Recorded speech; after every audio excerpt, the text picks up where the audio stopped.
I wonder sometimes if we don't feel loved because we don't see our Father's love as being that, because we are undeserving. We've done something wrong. You'd be amazed how coming in a posture of, I don't deserve this, you already have a pretense for what's going to happen, and it's got to be bad. And maybe it will hurt. Doesn't mean it's not love. And maybe it will be overwhelming affection just because you are in his presence. Doesn't mean that it's not love. My point is that we might not even see it. We'll be so confused. Because we're so caught up in this, that the beauty of the love is missed, because it's all over this story. So we might not even recognize it. We are literally unaware of the love right in front of us. Not only does the Father's love go unnoticed, we can actually, this is hard, I'm asking you to be open, we can actually resent that kind of love.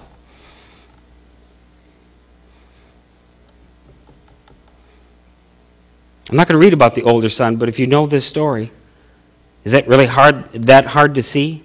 That the older son resents that love. Oh, you thought I was talking about the love for you. Funny how we do that, isn't it? But it's easy to see the older son, who has been working while the young one went off and spent the money.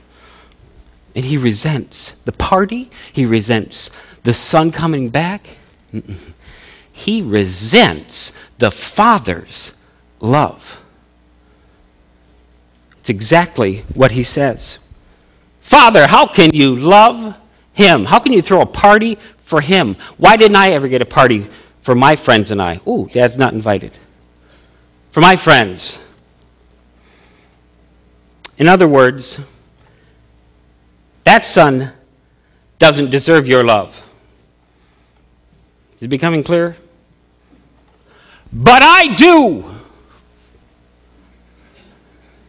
I'm not accusing, trust me. I have been here so many times. And I am dumbfounded how my feeling deserving give me that love.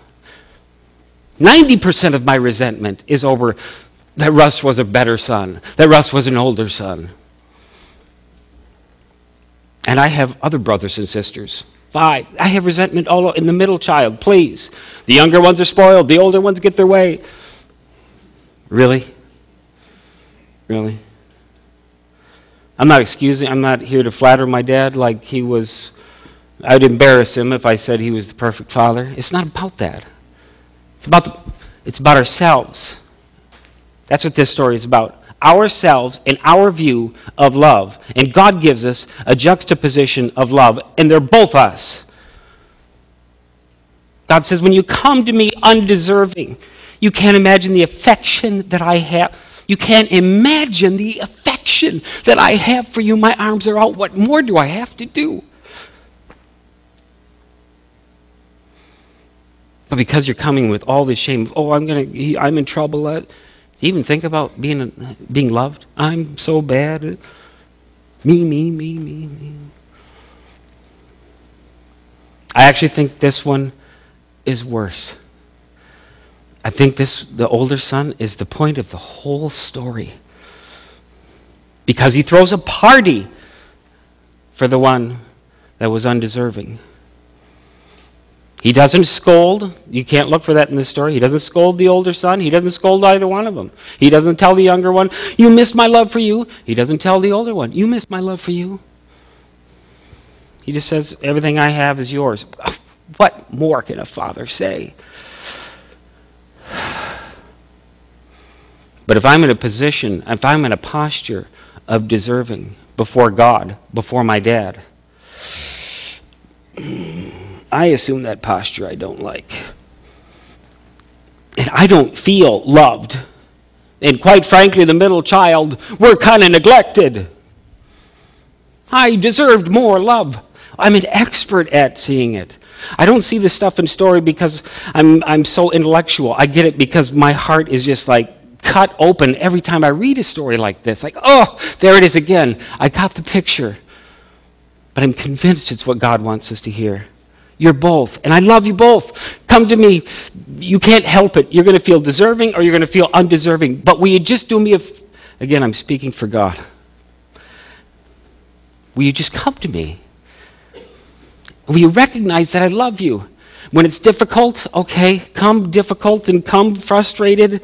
I don't think God asks us to change our feelings, but come and look for it.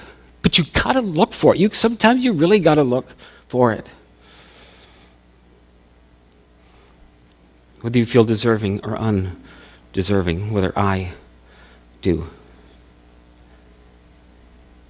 But I'm convinced that the second one, the older son, grieves God.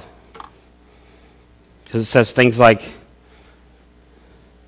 if that one doesn't deserve your love, Dad, and I do, then you're obligated to love me. Do you realize that the older son actually says this? I've been slaving away for you. What did the father do? Where did he cut off the younger son? Don't talk about being a servant. Cuts him off. Don't say that. You're coming back as my son. This is about identity. And now we got the entitled one, the older son, saying, not only am I deserving, I'm entitled to it. I've been slaving away. You feel that? The one thing I don't want you to do, because you'll never see my love then. Not if you're working for me. Not if you're a servant for me. Not if you're obligated to work. And not if I'm obligated to love you. I don't want to demonstrate my love there. We make a critical error. And here's what I think that is. We think doing good makes sense. Doing good is what makes us worthy of love. That makes logical sense. The good son is the one that should be loved. Good and love should go together. Yeah, but we forgot about the juxtaposition of this story. Good and love do go together. But they have to be on the same side.